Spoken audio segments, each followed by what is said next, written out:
공사 전자입찰 보시는 여러분, A값 계산 때문에 머리 많이 아프시죠? 저는 실제로 입찰을 공부하기 이전에 A값에 대해 잘 몰라서 낙찰받을 수 있었던 공고들을 놓쳐버렸던 경험이 있습니다. 오늘 영상은 실제로 10명 중 2명이 낙찰을 받지 못하는 이유인 A값 계산에 대해서 알아보겠습니다. 끝까지 보신 분들만 받을 수 있는 무료 선물이 있으니 꼭 받아가세요. 낙찰을 받지 못하는 20%의 기업이 되지 않기 위해 A값이 왜 생겨났는지부터 알아야 합니다. 2019년 8월 2일부터 A값을 적용하여 투차라는 방식이 생겼습니다. 관공서 일을 낙찰받으면 30일 미만의 공정이 아닌 이상 무조건 4대 보험을 포함한 기타 비용들을 공제하고 준공금을 받게 됩니다. A값은 국민연금보험료, 국민건강보험료, 퇴직공제부금비, 노인장기요양보험료, 산업안전보건관리비가 있습니다. 이런 비용을 제외하고 낙찰가를 적용하면 시공자가 받는 돈이 상당 부분 줄어들게 되죠.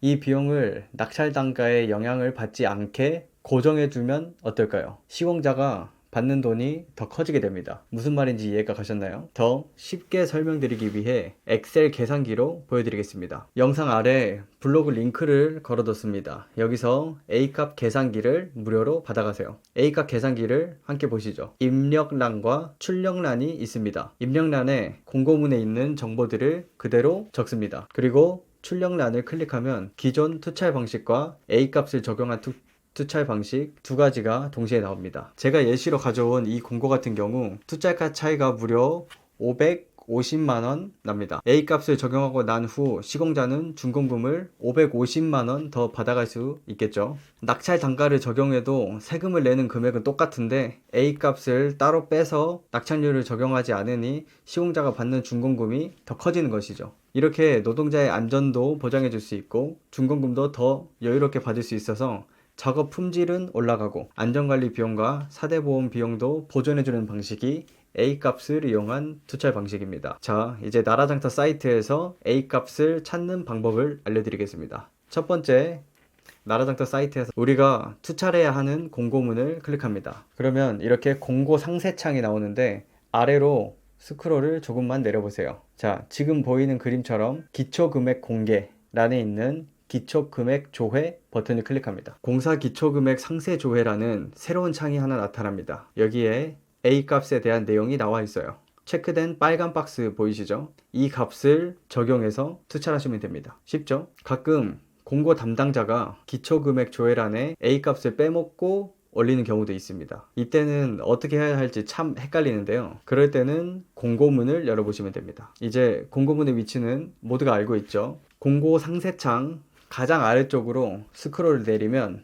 공고문 파일을 다운로드 할 수 있습니다. 공고문 파일을 다운로드 합니다. 그리고 공고문을 열어서 컨트롤 F 버튼을 동시에 누르면 찾기 창이 새로 나타납니다. 찾을 내용란에 A값이라고 검색해 보세요. 그리고 오른쪽에 있는 찾기 버튼을 클릭합니다. 그러면 바로 A값이 있는 곳으로 이동이 됩니다.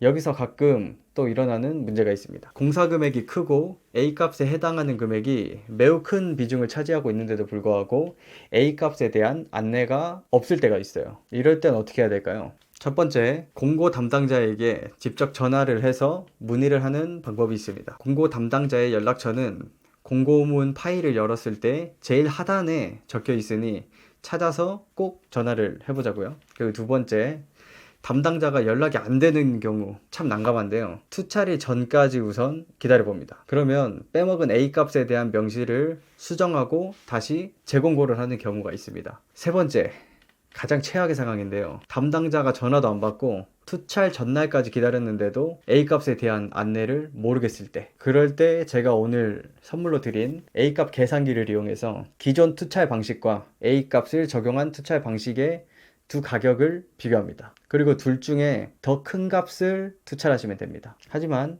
가장 좋은 건 담당자와 꼭 통화를 통해서 직접 확실하게 물어보는 것입니다. 자, 여기까지 A값을 이용한 투찰 방식이 왜 생겨났는지, 어떻게 하면 A값을 찾을 수 있는지, A값에 대한 안내가 없으면 어떻게 해야 하는지 알게 되었습니다. 낙찰 결과를 보시면 실제로 100명 중에 20명은 A값을 적용하지 않고 투찰을 해서 낙찰 하한가 에서 한참 멀리 있는 이런 구간에 투자를 하곤 합니다. 오늘 영상을 보고 여러분은 낙찰 확률이 더욱 올라가게 되었습니다. 여러분의 성공을 응원합니다. 이 영상을 마치며 요즘 입찰회부의 진가를 알아보시는 분이 똑똑한 대표님들께서 문의를 정말 많이 주셔서 답변이 조금 느려지고 있습니다. 최대한 빠르게 여러분의 성공을 도와드릴 수 있게 노력하는 입찰회부가 되겠습니다. 구독과 알림 설정 해주시면 누구보다 빠르게 입찰에 관한 정보와 낙찰 확률을 올릴 수 있는 팁들을 얻어가실 수 있습니다. 시청해주셔서 감사합니다.